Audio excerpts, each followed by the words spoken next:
Cramer, and I think he'll be succeeded, looks like, by Senator Cardin for questions. There you go. Senator Cramer, welcome. Thank you, Mr. Chairman, Ranking Member Capito, and all of our guests. Since we're on the topic, Ms. Hayes, and thanks for introducing it, in order to do some of the things, setting aside national significance for a moment, when we were working in a bipartisan fashion late in the last Congress, we were working on some things specific to transmission, obviously. And of course, H.R. 1 does not address transmission, so somebody's going to have to. But one of the challenges, as a former regulator myself at the state level, one of the challenges, of course, is how much power to give FERC in planning or paying. But whatever it would be, sort of socializing the entire grid at the FERC level and increasing FERC's role in it all, including maybe DOE and national significance, automatically would trigger NEPA, would it not? And if it did trigger NEPA, don't we have to have some changes in the underlying NEPA laws, ESA and the other federal laws, if we're going to accomplish what several want to accomplish with regard to transmission, as well as some of the other things we're talking about?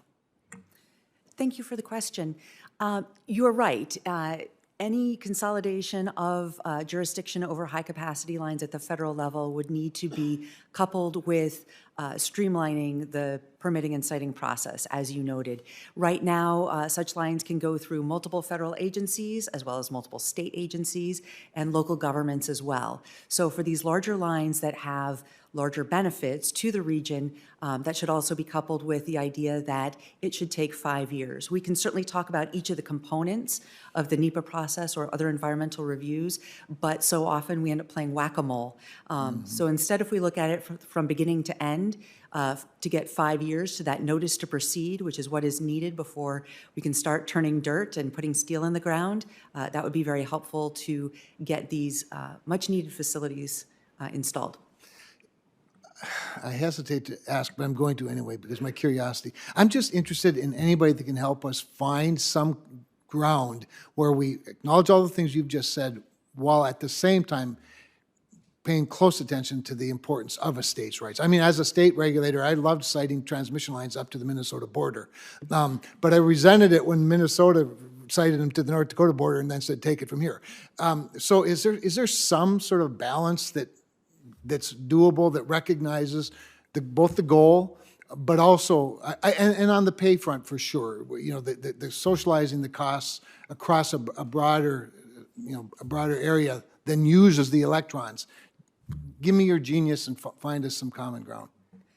Legendary genius. That's a lot of pressure. So by setting a high threshold... I think I've created a monster here. Yeah, you might have. By setting a high capacity for these lines, 345 kV, 750 megawatts, that's only about 25% of the transmission.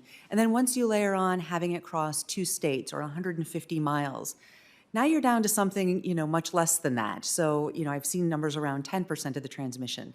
So there still would be significant state jurisdiction over lines being sited. It's just these lines that have that greater national interest. Of course, states' input in terms of how things get sited in the state is very valuable, but it's really important to make sure that the broader regional interest is considered. And the Midwest has done a terrific job of partnering with its neighbors. Each Midwest state has done a great job of partnering with its neighbors to site transmission. We need to spread that around the country. Yeah. Well, common sense is less common in other places. I've noticed that. Thank you for that. We're going to work hard on it. Mr. Timmons, obviously citing for manufacturers is important for the manufacturers themselves, but obviously the cost of energy, and everything we're talking about is costly, adds to the cost of manufacturing, as well as other businesses, obviously. But maybe you could comment just a little bit on my remaining seconds here. How important the certainty of costs and how important the role of energy and the cost of energy, as well as the availability of energy, is to our manufacturing renaissance if we're going to continue it. Sure. So energy the cost of energy is a major input in addition to labor and other factors.